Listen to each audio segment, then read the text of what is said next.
let's do this year in review thing. I didn't even warm up my voice or anything, so. Alright. Anyway, let's do this. Cap, no cap. How do you want to do this? Cap, no cap, cap. Either way. Alright, it works. So. Alright. Good morning, everyone. How's everybody doing? Good morning, everyone. So, here we are, Monday morning. Happy President's Day to everyone.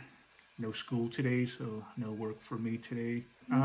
Just wanted to do a kind of a quick recap. Not so quick though. Just dive into some of the details as well of the past year. I know it's been a pretty eventful year here, as well as on a global scale. You know, everyone's been, due to the whole pandemic and crisis, whatever you want to call it, that hit the world this past year. Been kind of crazy. So, you know, as you know, a lot of things are not moving as much as they should. But, you know, I just wanted to dive more into the things that I, you know, set for myself last year, what I wanted to accomplish, and then things that happened, and then just along the way making adjustments and dealing with, you know, how do you say, like unforeseen events, you know. So let's get to it, right?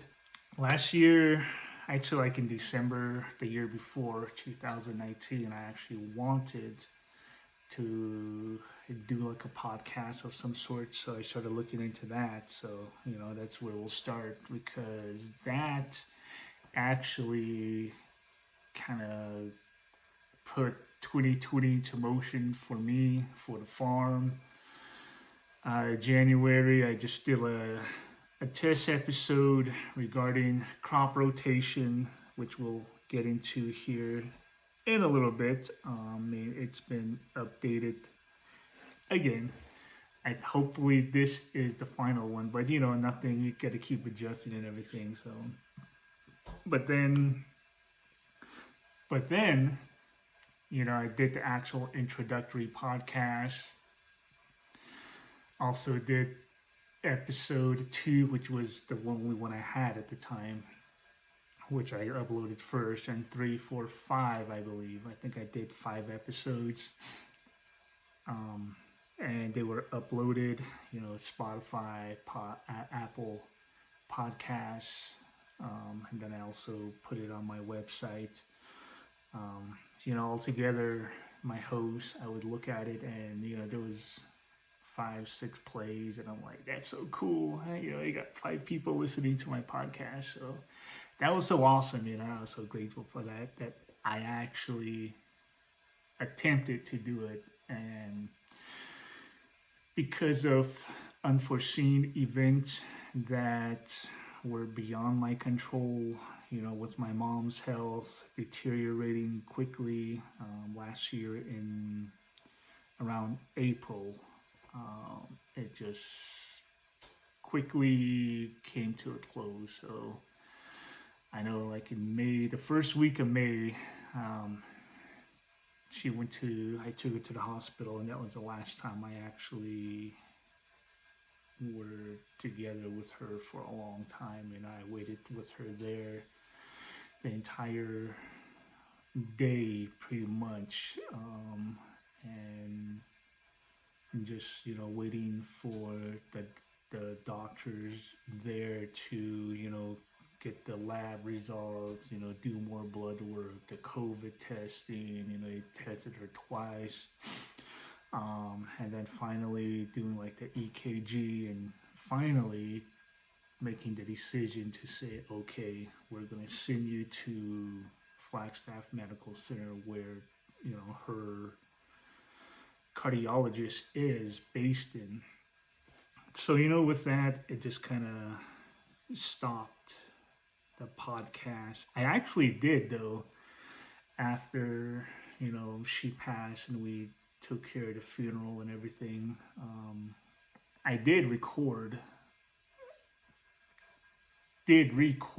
every month, but it was just too emotional for me.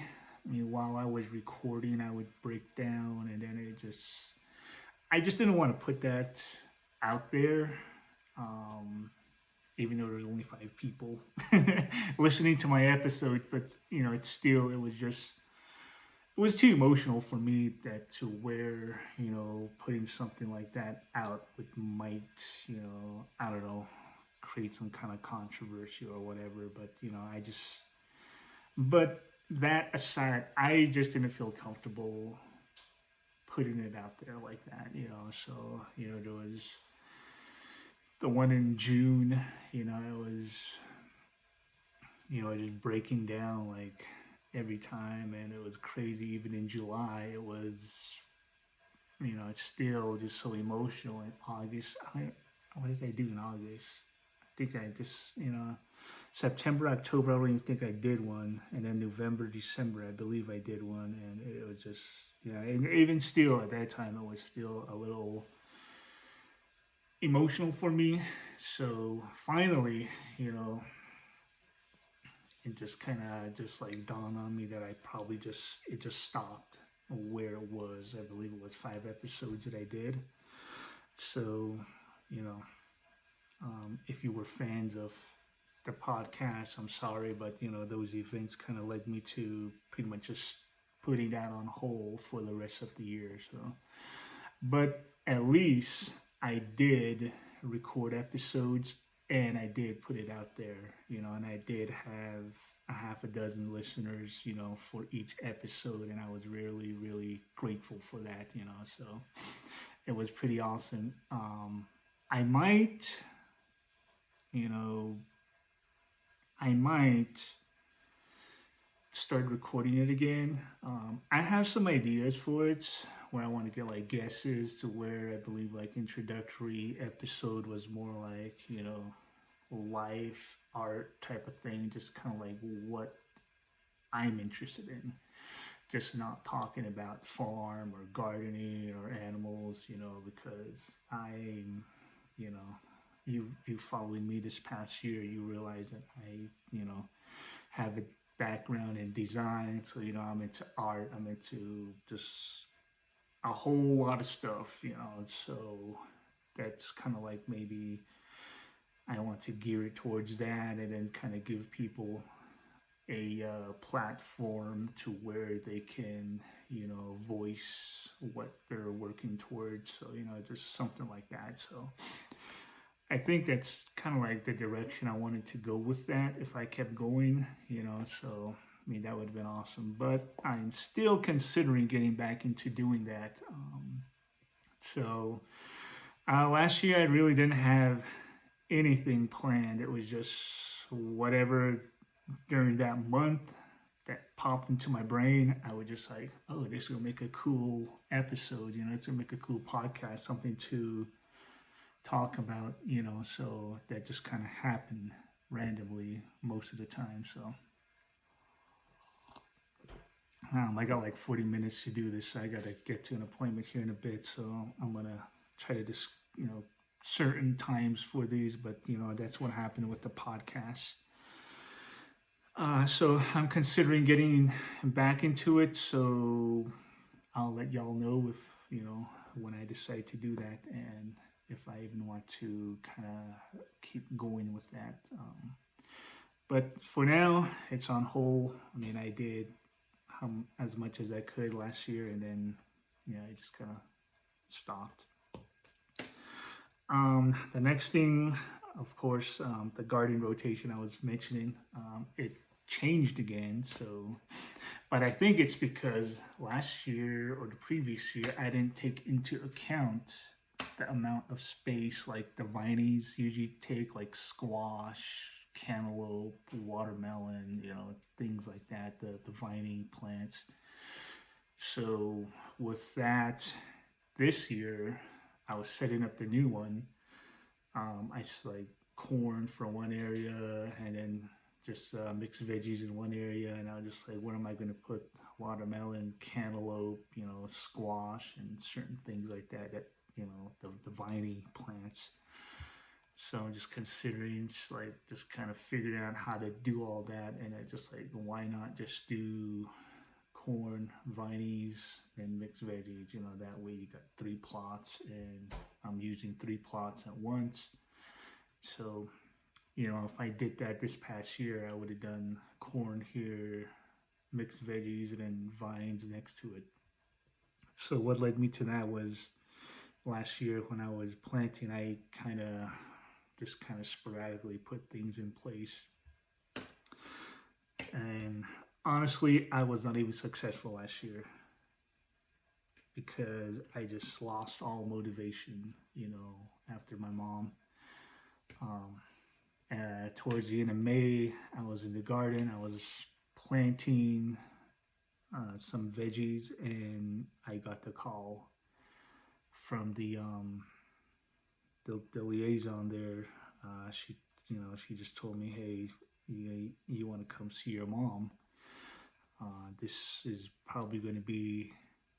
going to be your last time, the last time you get a chance to visit her, because I don't think she's going to make it through the night. So, with that, it was just me being out in the garden, and it just hit me so hard, and nobody was here. So I called my sister, like, hey, I got the call from the hospital saying this. Do you want to go? Because I'm going to leave in like 15 minutes. And she just said, yes, I'll go with you. So, picked her up, and while we're on the way, my brothers are calling, texting, and just like seeing if they could visit her too. And hospital was certain that she wasn't going to make it through the night. So it was just one of those days that just kind of, those moments that really sucked. So we got there, we spent like 3 hours with her, and so and we got back, and it was like around 7 that night that I got the call from the hospital, and it was just like, hey, your mom, well, it was like more like 7:40, because they were saying that, hey, your mom passed at 7:30. So we just wanted to let you know, and then just start making arrangements for the body and all that stuff. So it was a crazy night. So with all that, it just kind of, well, not kind of, but the garden just, it wasn't even my mind. It wasn't even my mindset, and the times I did go out there to try to work on it, I just couldn't do it. There was no motivation, no passion. Everything was gone from me, that I just couldn't even be there to work on it, to even water it. It was just crazy. So there was no corn. Corn just dried up, died out. All the veggies, same thing. And it was just like, there was just no motivation left in me to even do that, to even think about it. So it was nuts, So, with all the planting, it was just whatever I had planted to that time, that's all it was. And then not even tending to it, or I tried, a couple of times I went out there, and I couldn't even do it. But at the end, there was a couple of watermelons, just little small ones, that like 2 of them that actually, made it. But, it was just out there too long, and they just kind of like overripe. So, it was just crazy. So, yeah, so that's what happened with the garden. But, this year, I feel like I have a better concept of what I want to do, clear mindset and everything. So my motivation is to actually make it work this time, because a lot of the things that I've done here on the garden, getting everything prepped and all that stuff, it's just my mom was my biggest fan, and she was always like, because she grew up traditionally, like traditional agriculture, like Navajo traditional agriculture, where you strip everything, and then certain ways. And the way I did it was the small, what do they call it, the small plot intensive method, or the market gardening method, that you put as much as you can on a small space. So she was always curious about it, and she sees like how it works, and it was just always like amazed, like, all right, cool, I guess we can do it that way too if it works, so now this year I am ready for it. So, I just want to put more energy and more focus into it and actually have, a productive year to where, like, in the fall, even in the winter time, I want to be able to overwinter, like radish, some kale, chard, just some of the cold, hardy plants. So that's my goal for this year, and I want to accomplish that. I want to achieve that. And also I'm running low on corn, so I gotta make grow as much corn as I can. I gotta save it, and then also save some seeds from the harvest as well. So that's gonna be pretty cool, man. So I'm excited for this year, actually. So I feel like I'm more motivated this year to do it because I need to make up for last year. Even though with events didn't happen, I just want to be successful again this year, like I was the year before, and before. So and yeah, that's just how things are working right now, and that's why I didn't post anything with the garden last year. So if you were following me last year, it was just more of hobbies and whatnot, the animals and sheep herding and all that. So, but this year we'll get more into the garden, and we'll, more posts on the garden.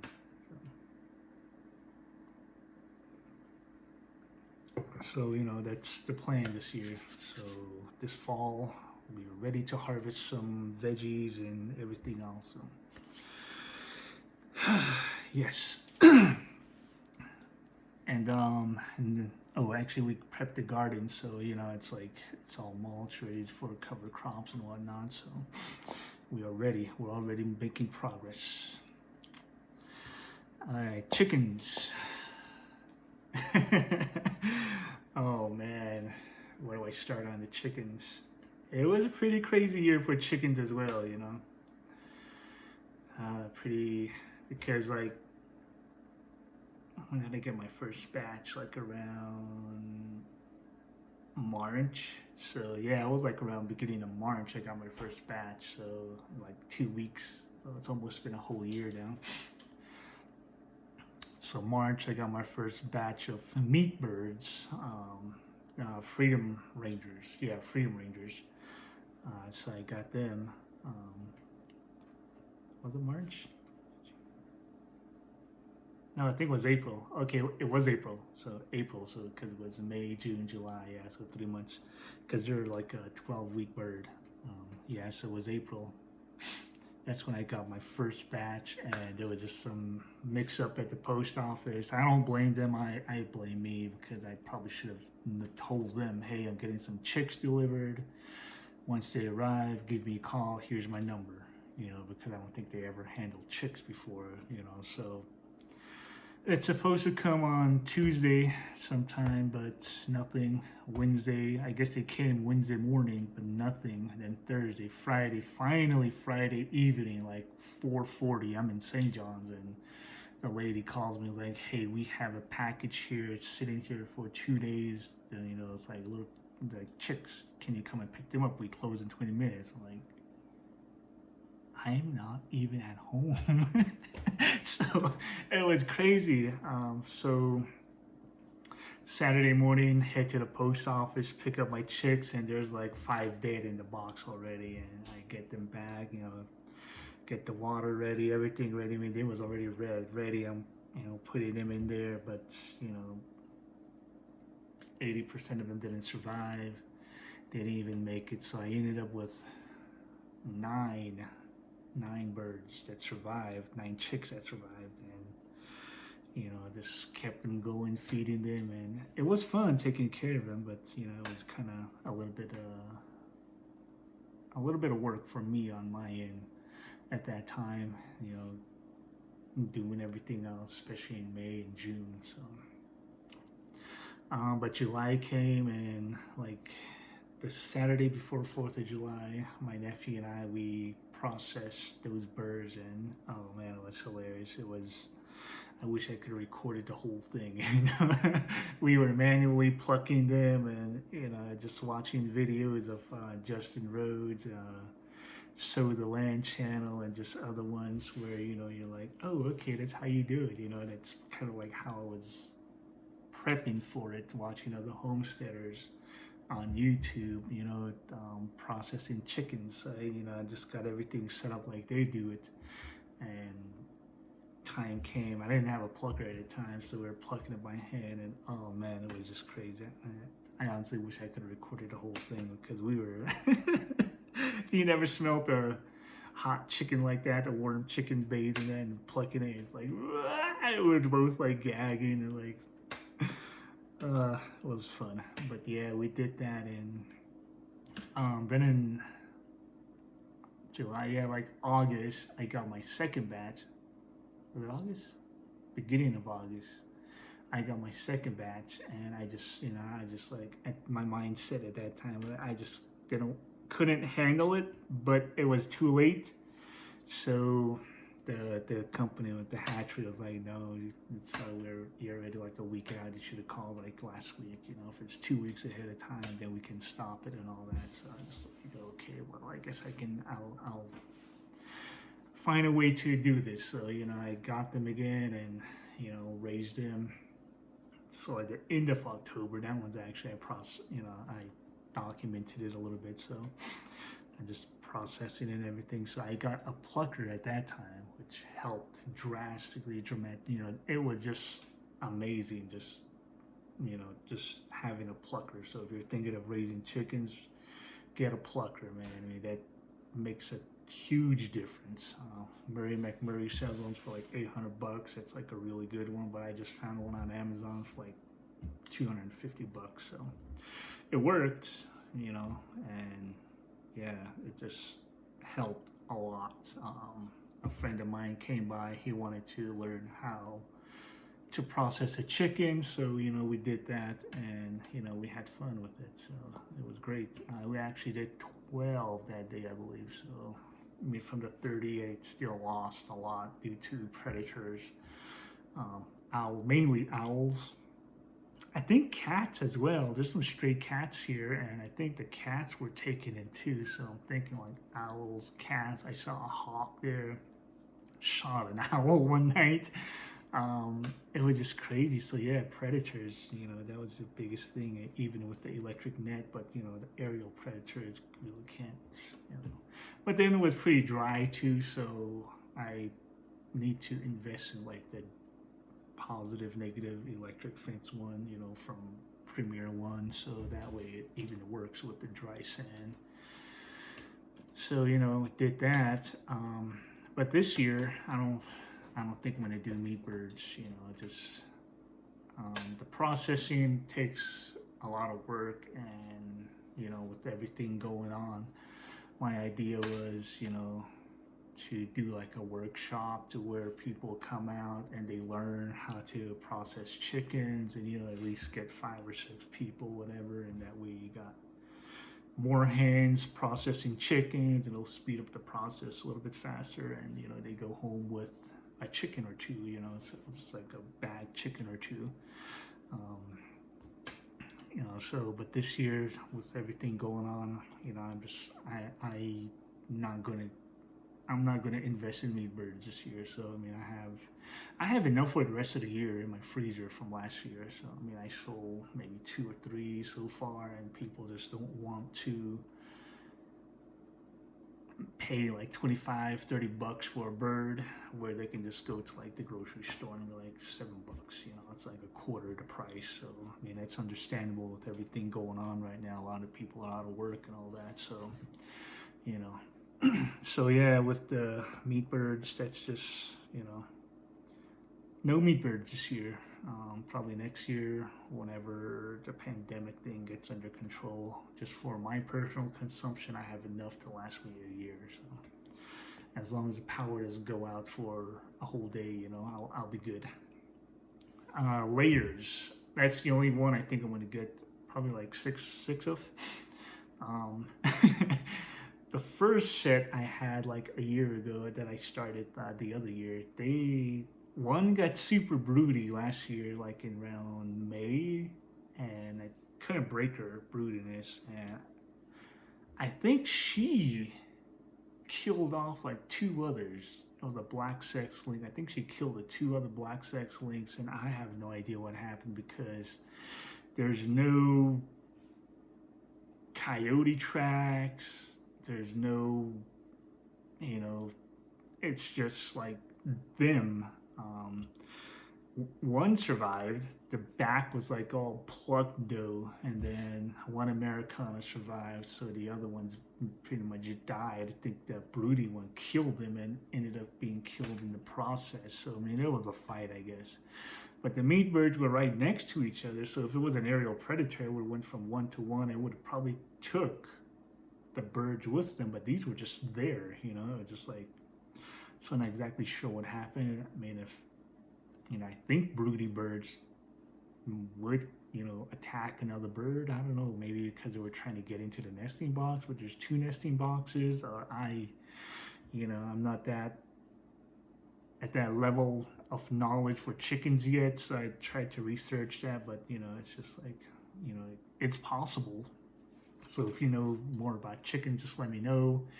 You know, it's like if a broody hen, you know, if it's broody for too long, can attack another hen, eventually kill it, you know. I mean, in this case, it was like 2 hens that she killed, and definitely messed one up in the back. That everything was all the feathers were gone, so it was just crazy. And then she ended up dying in the process. So, but the other one with the back, the featherless back, the feathers grew back. She hung around for a bit, and then the Americana, you know, she hung around. So, you know, I had 2 left, and they were giving me a couple of eggs, you know, 1 egg per day. But then they just started free ranging, and I just lost motivation with them as well, to where I wasn't even paying attention. I mean, there was eggs all over the place, so just like, okay. So yeah, it was just a crazy year. So then in like May, I got 4 more from the local feed store here. Like a red sex link, a couple Americanas. Oh wait, like 2 Americanas and 2 red sex links. But they didn't lay any eggs. Thanksgiving, actually. It was crazy. It's like they were in the coop, the mobile coop here in the garden here. The night, of course, the night that I don't close the gate, you know, because they were out free ranging, and it's just like, all right, you make sure you get in the coop whenever. Usually they go and close the gate, and we're good. So Thanksgiving, not even thinking of anything. It's just like they're out there just free ranging. I'm like, it's Thanksgiving, you guys, you know, have a day out there, just whatever. Get back inside, get in your coop. I didn't, you know, they were just out there. I came in. So that night we kind of had a small blizzard. So went outside in the morning about 7:30. Fed the dudes, coming back, and I'm just like, where are the birds at? Because usually when I go out, they come running out, you know, they do a little wobbly run, and so I was like, where are my birds? And I didn't think anything of it. I thought maybe just because it was cold, it was snowy, they were in the shade area. So I came back in, and I'm sitting here just like, where are the birds? Because usually if they're under the shade area, I see them walking around. I don't see them walking around, and I get curious. I went back outside like about 40 minutes later, and just like by then the snow kind of melted, and I just like saw tracks, and I saw feathers over here, and I'm just like, oh man, this sucks. So I tracked everything, you know, tracked to the mobile coop, and you know, it looks like there was coyotes, you know, coyote prints there. So yeah, it was a bummer. So at that time, actually, we had coyotes coming down, you know, just to hear. I caught them on camera a few times, and yeah, so that's what happened to the layers, my second set of layers. It was pretty nuts. But this year, I think I'm just gonna get like maybe 6, because usually I end up losing 1 or 2. And even with that, I can manage 4. 4 is good, you know.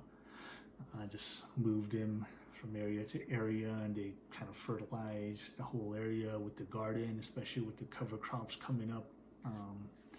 You know, they'll feed on the clovers and everything else. So, you know, that's my goal, just to fertilize ahead of time and then go back around, fertilize. So it's just, you know, use them as fertilizers. So that's the plan. Whenever chickens are available, usually March and Snowflake, they're available. Over here, I'm not exactly sure. So I'll probably get sex links again. They were really good. Americanas were good. They give you the colorful, like light teal green eggs. Black sex links do the like brown eggs. But I might try a different breed just to see. Americanas are kind of flighty though, so that's the only thing they would always fly over. Bad influences.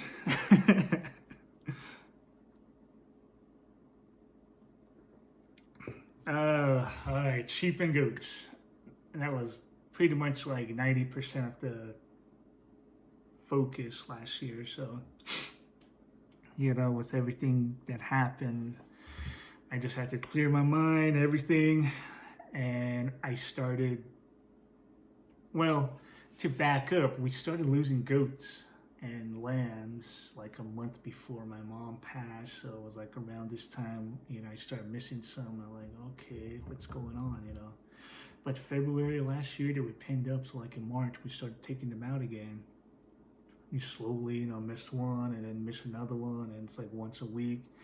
And then in May, you know, pretty soon, the coyote was coming down from the ridge, even to like right here, like 200 feet away from the sheep pen, and would start chasing the herd and would catch like, you know, a lamb or a kid. And, you know, we saw them twice to do that. And then the last time, well, the last second time, we had the little goat with a little kid, you know, just went to the house, came back, went back out, and was already gone. See the herd come running back, and I was like, oh my God, where'd the little goat at? You know, so it was gone, and already took it, just, you know, like turned my back for 5 minutes, it was gone. So the last time was the little lamb, the bottle baby from last year. What's his name? Not Billy, Pat Garrett.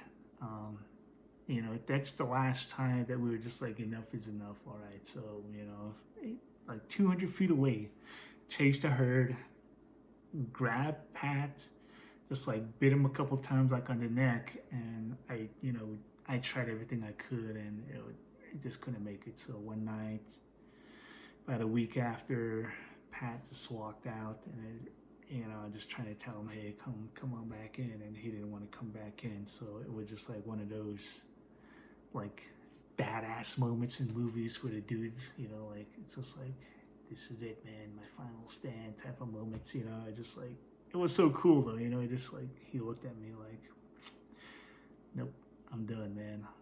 I'm gonna let these guys just have me type of moment. I just like, that is so badass, you know. Just a lamb, you know, just looking, giving you that look, you get that vibe, and I'm just like, dude, man, just went over there, give him a hug, and like, all right, man, you're going out your way, you're going out, you know, in a pretty badass way. So, you know, I just like, all right, man, you know, which I should have probably just like kind of do a little sniper thing out there, and if I didn't have night vision, you know, so it's like, next morning, took the sheep out there, and then I just saw, you know, his wool and everything out there. So just like, yeah.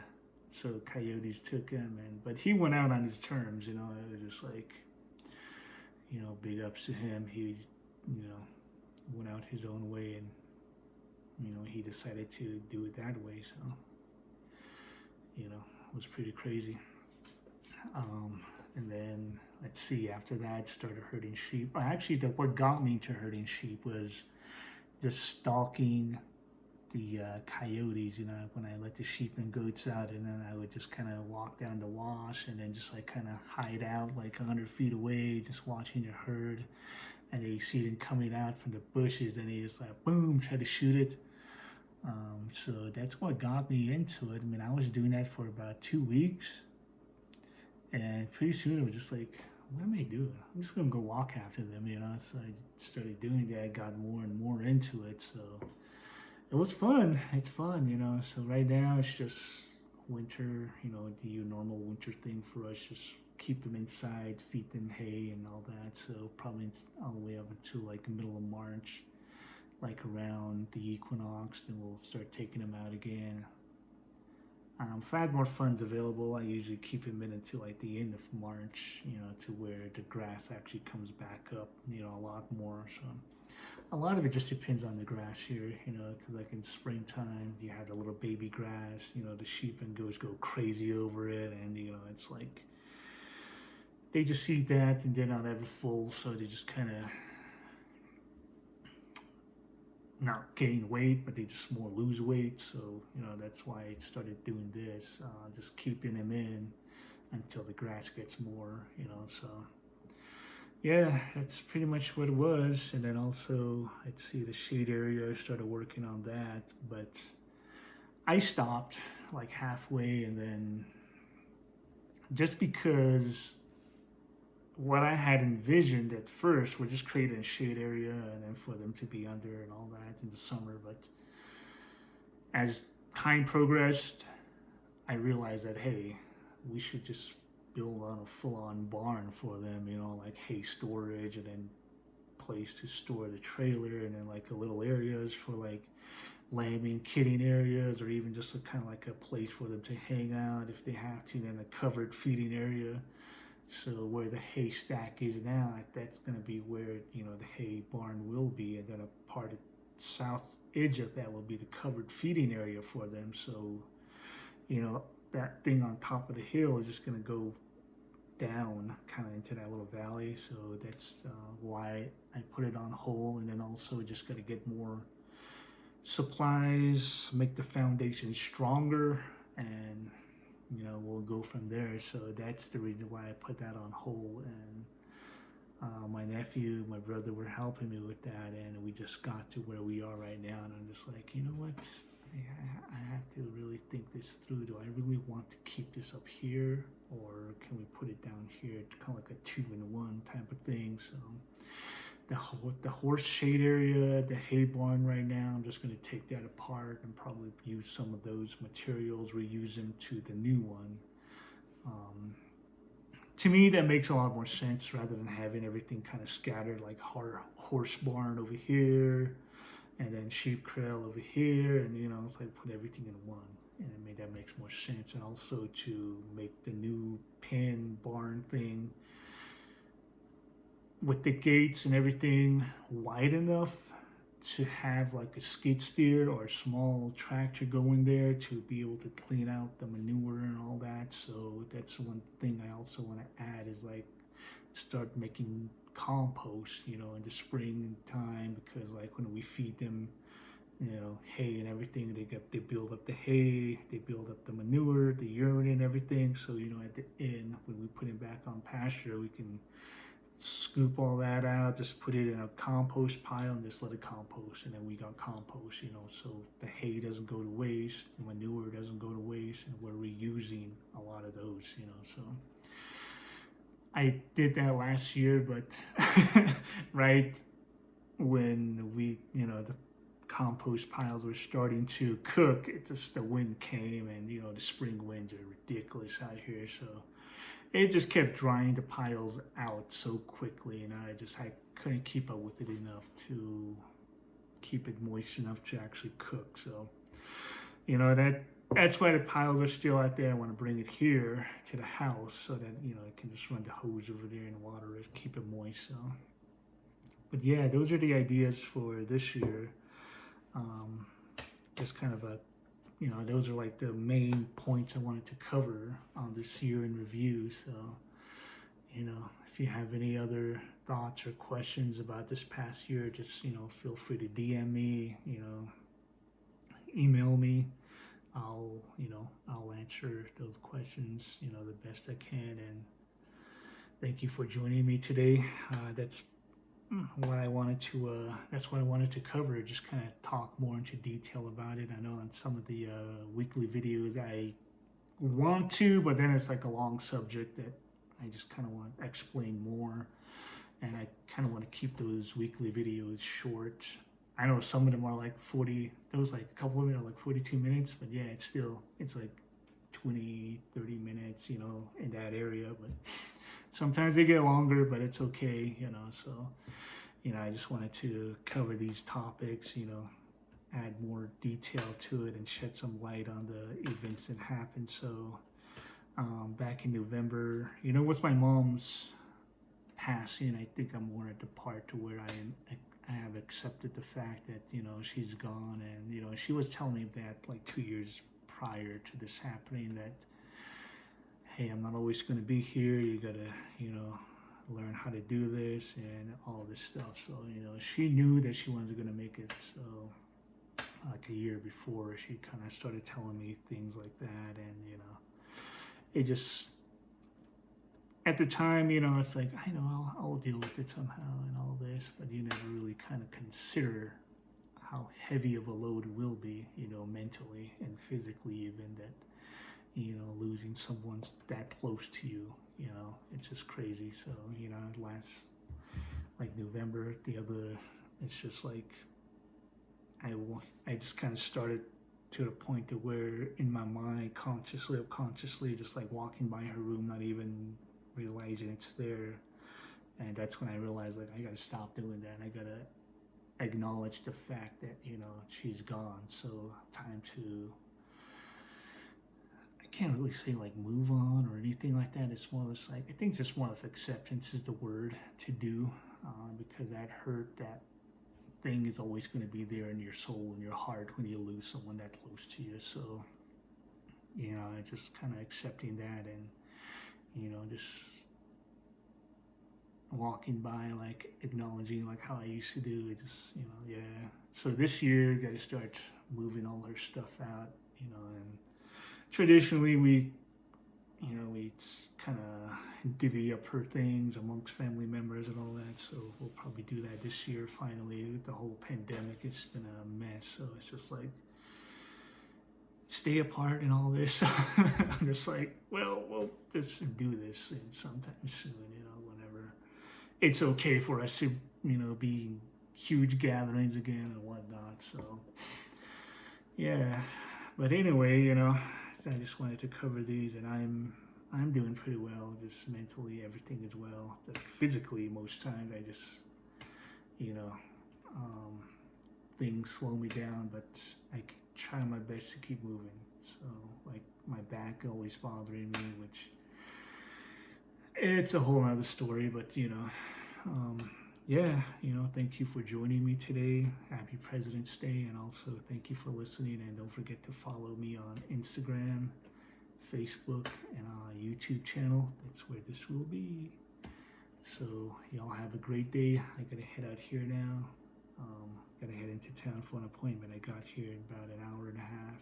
Well, about an hour and 10 minutes. So thank you once again. I am very grateful for you tuning in and listening to my 2020 year in review. So thank you so much, and take care of yourselves. Be safe, and I will see y'all later. Peace out, everyone.